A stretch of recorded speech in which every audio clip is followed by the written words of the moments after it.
So a relaxed performance is a performance that's a presentation of a theatre show that is been adapted or amended to make it more accessible and more welcoming for audiences that might have disability, autism, learning disorders. It's actually there to kind of welcome anybody who might be experiencing levels of anxiety about coming to the theatre.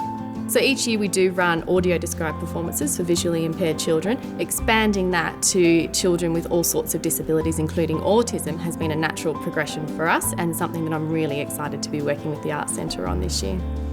So this performance today is part of a broader pilot program that we're running at Arts Centre Melbourne at the moment around disability access. We were very fortunate to get some quite generous gifts from a couple of philanthropists, the Lorenzo and Pamela Galley Foundation and the Cassandra Gantner Foundation, and that's allowed us to do a number of initiatives over the next year or so around how we look at programming more inclusively here. Well, the first thing that I did was approach Arts Access Victoria. I figured we needed to talk to people who work in this space. What we did was put together a focus group. We went to VO and we actually watched a rehearsal, so we all understood what the work was we're talking about, and then sat around for an hour or so afterwards and talked about how we would need to adapt the work, what we need to do as a venue to be more accessible.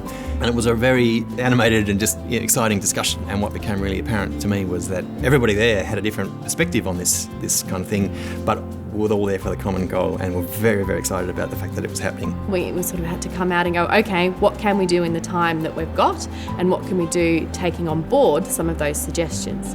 So some of those suggestions were to preempt some action that may happen, to have the narration coming through as well, to have the house lights up.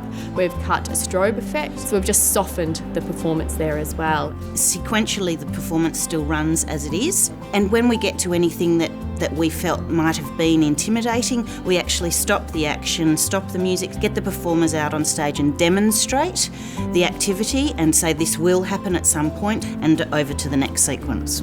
For example, our witch gets pushed into the oven and there's a few flashing lights at that point. So what we'll do is actually show that part of it. The actor will come back out, wave, yes, he's all okay, and then we'll actually get on with the scene and see it in its magical form.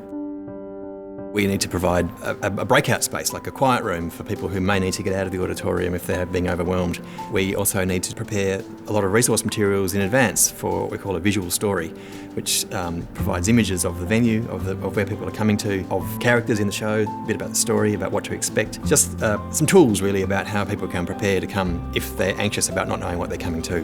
It's going to be really lovely on the back of today, on the audience's reactions, on conversations we'll have with parents, teachers of the students coming in today, and look at what we can do in the future to be able to adapt our performances.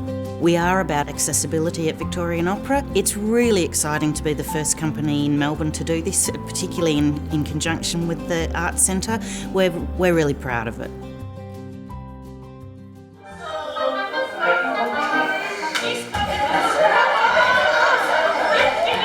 It's hard to find places to be able to take your child that you can enjoy as a family. So something like this is absolutely perfect. A lot of our kids would never ever have an opportunity to come to something like this. In fact, I'd probably say most of them. I have always, as a parent, been worried to take Ben to a production, but this has been a fantastic launching pad for us because I know now that Ben can cope. It really helped having the materials in advance, the visuals. We could sort of make a chronological, visual map of what they were going to do, and it makes it much less anxiety-provoking for them. I felt really proud that Ben could really engage, and when it finished he stood up and said bravo, and I didn't even know that he knew that word. Yeah, if we could have something like this once a term, love it. Really nice, yeah. I feel pretty good, I've got to say. It went really well. Fantastic. I think we feel really pleased with this morning's performance. The audience loved it. This morning, walking into the foyer and then down in the theatre was one of those days that I was reminded this is why I'm doing the work that I'm doing. It was fantastic to see the diversity of people in the foyer and then in the performance. People enjoying opera who we don't ordinarily see. So that was just a magic moment. Any inclusive production means that you're getting the most diverse audience that you can. You're making it as accessible and welcoming for everybody.